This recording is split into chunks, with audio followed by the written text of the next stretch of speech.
In my time with using VR, one application of immersive technology that I have found to be very underappreciated is its use in historical preservation.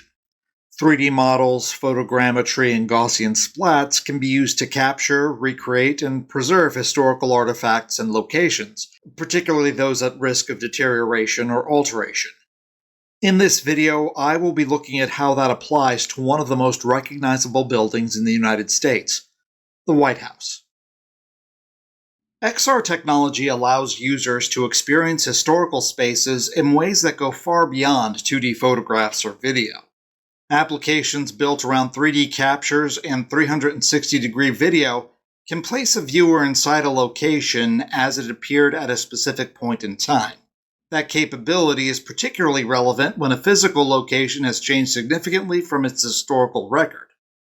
Content that preserves earlier versions of a space is available across several platforms, including Sketchfab, Steam, and the Metastore, as well as within dedicated VR travel and social platforms. For viewers who are interested in the White House as it appeared during much of the 20th and early 21st centuries, there are currently three notable options available in VR. The first is the People's House, a VR experience produced by Felix and Paul Studios in 2017. This experience features President Barack Obama and First Lady Michelle Obama as tour guides, leading viewers through the West Wing, the executive residence, and the private residence. The Obamas reflect on their time at the White House and provide context on the building's history, which dates back over 2 centuries. The production quality here is great. The experience uses 360-degree stereoscopic 3D video, which places the viewer directly inside each White House location rather than presenting it as a flat or rendered environment. That distinction matters in VR. The difference between a 3D capture and a flat 360 video is immediately apparent through a headset, and the People's House holds up on that standard. The People's House was initially produced as an exclusive for the Oculus Rift. It is currently available on the Felix and Paul Studios channel on YouTube, where it can be watched as a 360 3D VR video, meaning it is accessible to any MetaQuest user for free. The second option is available on the Engage XR platform, which I've explored before on this channel. On Engage XR, users can interact with AI-generated representations of First Lady Eleanor Roosevelt and President John F. Kennedy. Roosevelt stands on the White House's South Lawn, while Kennedy is in a recreation of the Oval Office as it appeared in 1961. These are not passive viewing experiences. Users can interact directly with the representations of historical figures, which distinguishes them from a pre-recorded tour.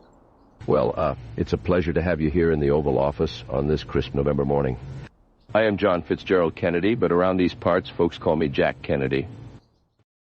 The Oval Office recreation provides additional spatial context, allowing users to look around a specific period-accurate environment while engaging with the AI agent. For viewers who have used Engage XR before, the Roosevelt and Kennedy experiences are worth exploring. They demonstrate use cases for AI-driven historical figures in VR that goes beyond what passive videos can offer. The third option is available through 2 VR travel applications that a number of MetaQuest users are likely to already have. On Google Earth VR, users can view a 3D rendering of the White House exterior from multiple perspectives. This is a navigational and architectural reference rather than an immersive tour, but it is useful for users who want to examine the building's layout and proportions in 3 dimensions, with the East Wing still intact. The Wander app provides a more immersive option. Users of Wander have access to 360-degree views both inside and outside of the White House, including views from the now demolished East Wing. For users who want a ground-level experience of the White House exterior and select interior spaces, Wander offers that without requiring additional cost beyond the app itself. Taken together, these 3 options illustrate a consistent pattern in how VR handles historical preservation. The most effective experiences are the ones that use the medium's strengths, such as spatial presence, stereoscopic depth, and interactive engagement, rather than simply placing flat content inside of a headset. The People's House works because it was built for VR from the beginning. The Engage XR Roosevelt and Kennedy experiences work because interaction is built into the design. Google Earth VR and Wander work because they leverage existing 3D and 360 capture data and make it navigable.